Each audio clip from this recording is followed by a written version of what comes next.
নমো নমঃ শ্ৰীমদ ভগৱত গীতামৃত। আজি শ্ৰীমদ ভগৱত গীতাৰ সাংখ্য যোগ নামৰ দ্বিতীয় অধ্যায়ৰ ১৭৭ সংখ্যক শ্লোক। এই বিশিষ্ট শ্লোকফাঁকিৰ বক্তা হৈছে শ্ৰীমদ ভগৱত শ্ৰীকৃষ্ণ। শ্লোকফাঁকি হৈছে এনেধৰণৰ: বিহায় কামান য়হ সৰ্বান পুমাং শৰতি নিঃস্পৃহা নিৰ্মমো নিৰহংকাৰঃ সা শান্তিমধিগচ্ছতি।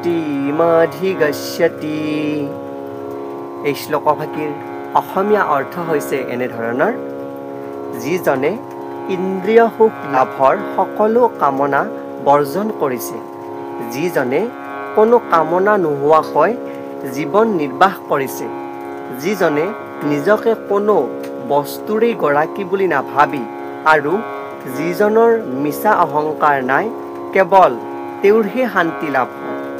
এই বিশিষ্ট শ্লোকফাঁকিৰ তাৎপৰ্যক্ৰমে এনেদৰে উল্লেখ কৰিছে যে কামনাহীন হোৱাৰ অৰ্থ হ'ল যে ইন্দ্ৰিয় সুখৰ অনুভূতিক পৰিহাৰ কৰা বা ইন্দ্ৰিয় সুখ লাভ কৰাৰ যি আকাংক্ষা, সেই আকাংক্ষাক ত্যাগ কৰা। আৰু আন কথাৰে ক'বলৈ গ'লে কৃষ্ণ ভাৱনা সম্পন্ন এগৰাকী ব্যক্তিয়ে যি কৃষ্ণ সেৱা কৰে তাত কোনো শক্তিৰ আকাংক্ষা নাথাকে বা কোনো কামনাৰ আকাংক্ষা নাথাকে। নিৰবিচ্ছিন্নভাৱে তেওঁ ভগৱানক আৰাধনা কৰে, য'ত তেওঁ ফল লাভৰো আশা নকৰে।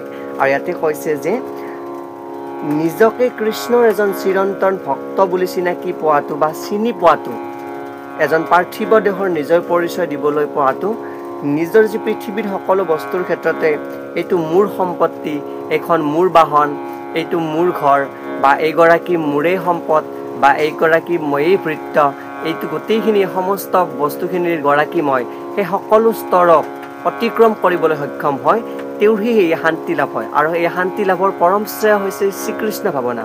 যদি কৃষ্ণ ভাৱনা সম্পন্ন ব্যক্তি এগৰাকীহে তেনেধৰণৰ মানসিকতা গঢ়ি তুলিব পাৰে।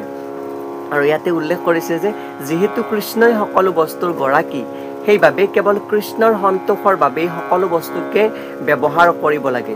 অৰ্থাৎ যিহেতু সমস্ত বস্তুৰ গৰাকী স্ৰষ্টা নিয়ন্তা হৈছে ভগৱান শ্ৰীকৃষ্ণ, সেয়েহে তেওঁৰ সন্তুষ্টিৰ নামত সমস্ত বস্তুৰ ব্যৱহাৰ কৰিব লাগে আৰু তেওঁতে সমস্ত বস্তু অৰ্পণ কৰিব লাগে, কিয়নো তেতিয়াহে সম্পূৰ্ণ কৃষ্ণ ভাৱনা সমৰ্থ হৈ উঠে। সেয়েহে অৰ্জুনক ভগৱান শ্ৰীকৃষ্ণই কৈছে যে তুমি মোত অৰ্পণ কৰি এই কৰ্ম আৰম্ভ কৰা আৰু সন্তোষ লাভ কৰাৰ ক্ষেত্ৰত তুমি যুদ্ধ নকৰিবা, তোমাৰ নিজৰ কৰ্মহে তুমি কৰা, বাকী ফল লাভৰ কৰ্ম তুমি কৰিব নালাগে। সেয়া তোমাৰ ভাগ্যত যি আছে, যিটো তোমাৰ শ্ৰেয়তা, সেইটো তুমি লাভ কৰিবা। আৰু ইয়াতে উল্লেখ কৰিছে যে কামনা বৰ্জনৰ কৰিবৰ বাবে কৃত্ৰিমভাৱে কৰা যত্নৰো কামনাবিহীন এটা অৱস্থা নহয়, কিয়নো কোনো জীৱই কামনাবিহীন বা চেতনাবিহীন হ'ব নোৱাৰে, কিন্তু জীৱই নিজৰ কামনাৰ ধাৰণাটো কেৱল সলনি কৰা উচিত। ইয়াতে আকৌ উল্লেখ কৰিছে যে কোনো ব্যক্তিৰ কামনাবিহীন বা চেতনাবিহীন হ'ব নোৱাৰে।